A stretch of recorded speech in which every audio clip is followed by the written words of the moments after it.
Good morning, students. First of all, please ignore any screaming in the background. Children have found their walkie-talkies, but they don't seem to understand that you can talk quietly into them. Instead, they'd rather scream into them. So it's going great over here. Anyways, I have decided that for this class, we are going to have to finish moving straight ahead before we can go on to samples and populations, because there's some stuff in here that's super important before you go on to 8th grade math. So here's how it's going to go. I'm going to teach the lesson pretty much like normal. I'm going to work out the problems for you, but what I'd like you to do is whenever we get to a set of problems, and I'll tell you to do this, I want you to pause, to try to do them yourself, and then I want you to check and see if you did it correctly. And then tomorrow, Tuesday, I will be available at 9 o'clock in a Google Meet to go over any questions you have specifically. So here we go. All right. So we talked about the pouches and the coins, and that was a while ago. And I'm going to cut to the chase here.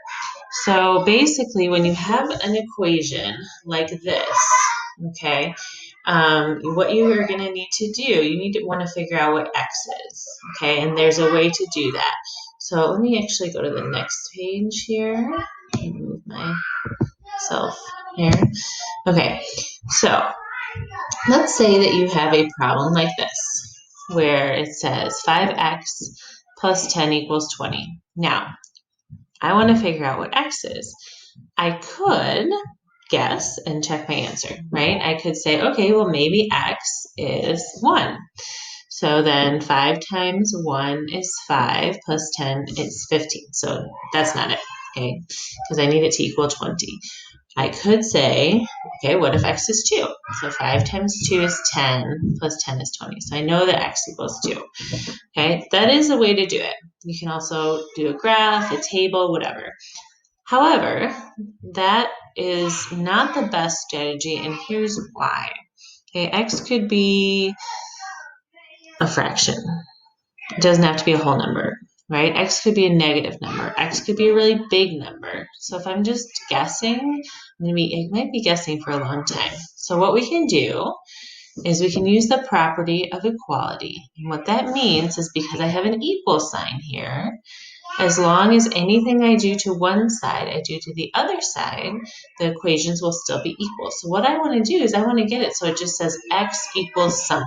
Okay, so it's kind of like the reverse of order of operations, because it works better if I do the addition and subtraction first. So trying out the drawing tools here. Let's see.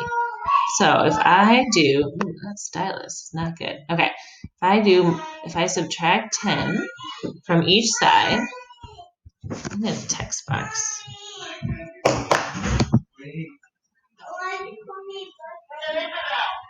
Okay, let's undo that. Here's my eraser. Okay, don't like that. All right, so I'm gonna need a better stylus. All right, so if I subtract 10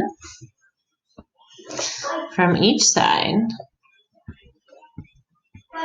I now have 5x equals 10. Okay, but I still don't know exactly what x equals because it says 5x. I'm going to divide both sides by 5, and I'm left with x equals 2, which is what I figured out when I was guessing. So if I go back to here, I can check it. So if I put in 2 for x, 2 times 5 is 10, plus 10 is 20. Okay, so that works.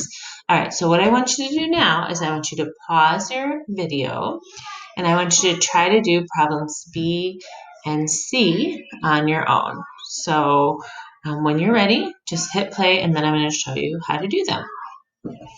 All right, so for letter B, first thing I'm going to do is I want to undo this minus 10 here. Okay, I want to get it to be 0, basically, is what I'm saying. And so if I have negative 10, or if I have minus 10, in order to make it 0, I have to add 10. But if I add 10 to that side, I have to add 10 to this side as well. Okay, so I'm left with 5x equals 30. And then, it does not look like an x, and then I have 5x equals 30, so I want to get x by itself, and so I'm going to divide both sides by 5, and that gives me x equals 6. Okay, I always want to go back and check, so let's see, 5 times 6 is 30. 30 minus 10 is 20. Okay, so that worked. All right, so here we are. This one has a negative number. Okay, that's the trick here, right? So I'm going to subtract 10 from both sides. Okay, negative 20 minus 10. Hopefully you remember when we subtract, we're going to the left on the number line. So I have 5x equals negative 30. Okay, and then negative 30 divided by 5. Well, I'm just dividing negative 30 into 5 pieces, so it's still going to be a negative number. So I'm going to be left with x equals negative 6. So if I plug that back in here, let's see. 5 times negative 6 is negative 30, plus 10 is negative 20. Okay, so that works. All right, so easy peasy, I hope. Okay, now let's take a look at the next page.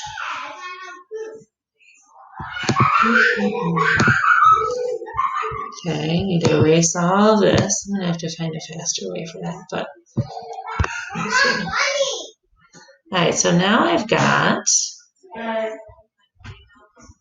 Elijah, I think you're crossing the line. You're just making everyone upset. Okay, so now I've got some fractions here.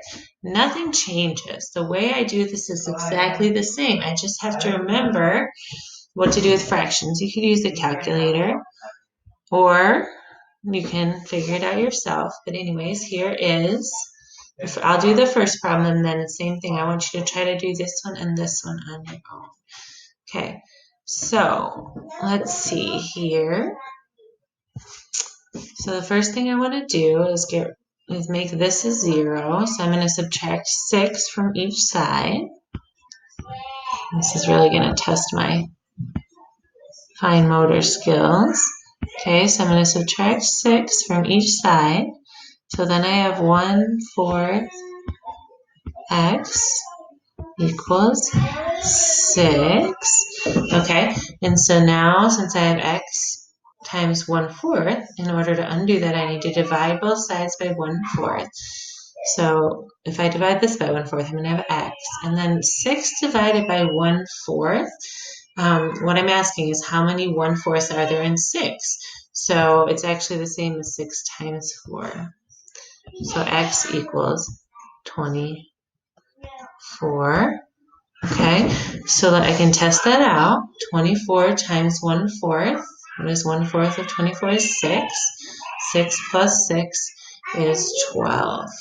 Okay, so that works. I want you to pause, and I want you to try to do these 2 problems in your notebook on a piece of paper, and then you can check them. Okay, so here we go.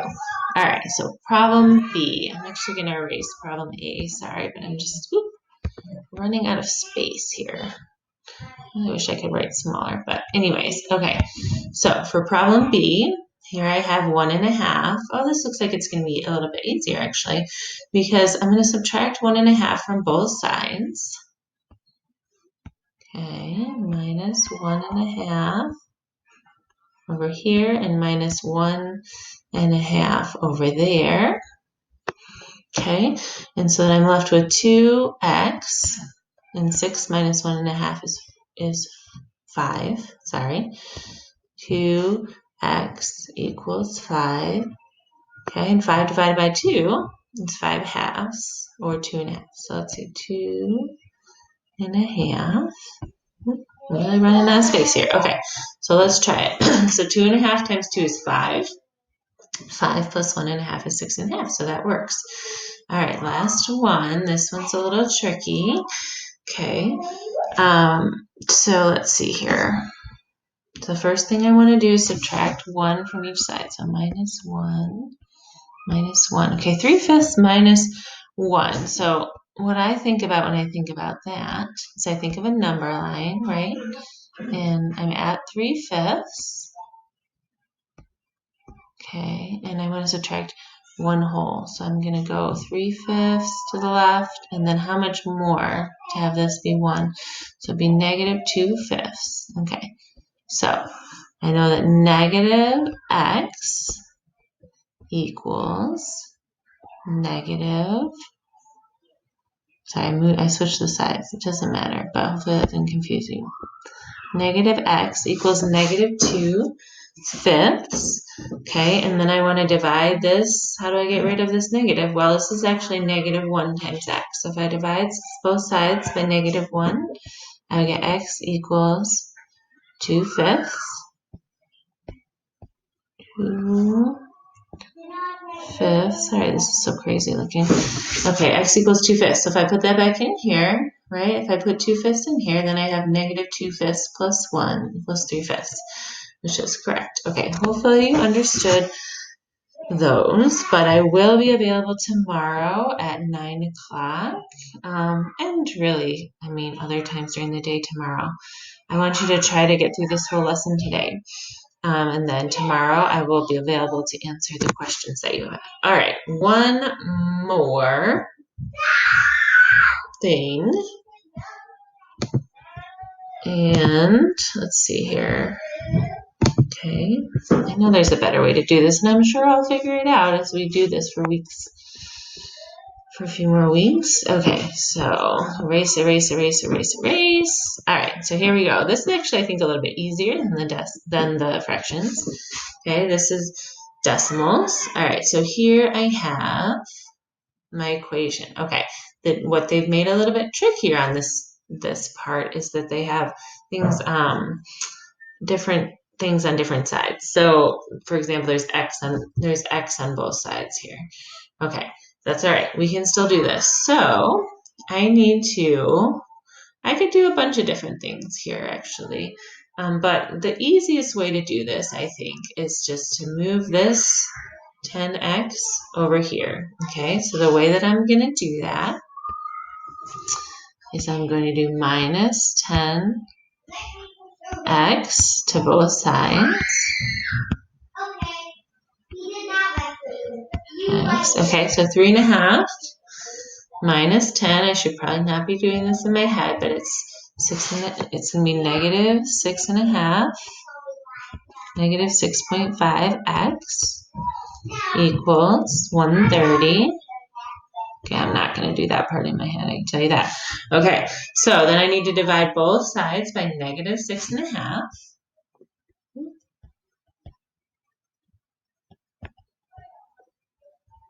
6.5, negative 6.5. Okay, I'm going to do that on a calculator. So let's see here. 130 divided by negative 6.5. Okay, let's see. Negative 20. Awesome. Okay, so I'm going to click back over here. So I got x equals negative 20. Okay. All right, so I can test that out. Negative 20 times 3.5 is also going to be on the calculator.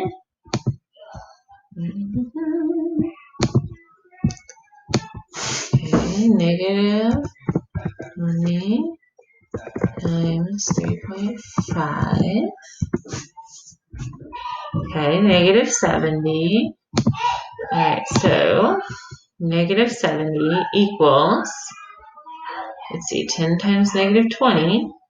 So negative 200 plus 130 was negative 70. Okay, so I get negative 70 on both sides. So that's how I know that I did it correctly. All right, so I want you to pause. And I want you to do letter E. And then come back and check it.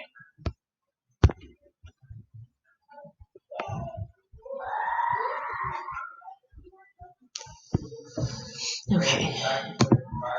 So here we are. Okay, so I need to get all the x's on one side, and I need to get all of the what we call the constants, the numbers without a coefficient, without a variable, on the other side. Okay, so the way I'm going to do that, and you could do it, it doesn't matter actually. You're going to get the same answer as long as you do the same thing to both sides. But what I'm going to do is I'm going to subtract 15 with a crazy looking minus sign from both sides. Okay, so now I have negative 4x equals, we've got quite a lag going here now, equals 10x plus, and I had to subtract 15, so now I now have 30. Okay, so now I want to get the parts, the variable on the same side. So I'm going to subtract negative 10. I'm going to subtract 10x from both sides. I got distracted by the screaming children again. Okay, so negative 4 minus 10x. So then I'm going to have negative 14x equals 30. Okay, so I have to do 30 divided by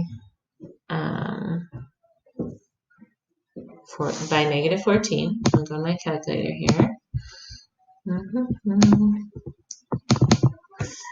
Let's write that on there. 30 divided by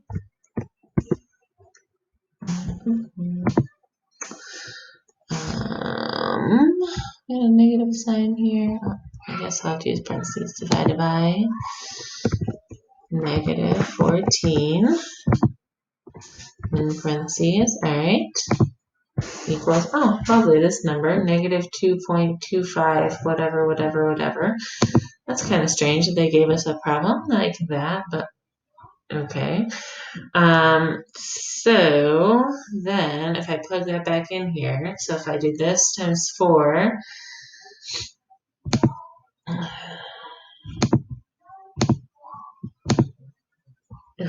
okay. Here's the thing. This problem is stupid. This is what you get when you get Mrs. Runge Live. I don't like that problem at all. Okay? I think it's a stupid problem. So whatever you got, I hope it was correct, but don't worry about it. Okay, but all the other problems are fine. So hopefully you understood these, but if you didn't, just make a note. Okay, tomorrow I'm going to give you some practice problems to do in Seesaw with this. Balancing equation, solving for x, this is called solving for x, is like one of the essential parts of algebra. So I just wanted to make sure that you at least got introduced to it. This isn't the last time you'll hear about it. So anyways, hopefully this was helpful. You can, if you want to meet up today, Monday, online to talk about some of these problems, just shoot me an email. Because I won't be checking Google Classroom as much. The teachers are taking turns with that. But I will check my email, so just let me know and we can set up a time to meet. Otherwise, I will be available on Tuesday at 9. I'll put a link in the classroom. If you have questions, we can do that. And then I'm going to give you some practice problems tomorrow. And hopefully, here we go. We'll see how this works. I appreciate any feedback too. What was helpful, what wasn't, etc. All right.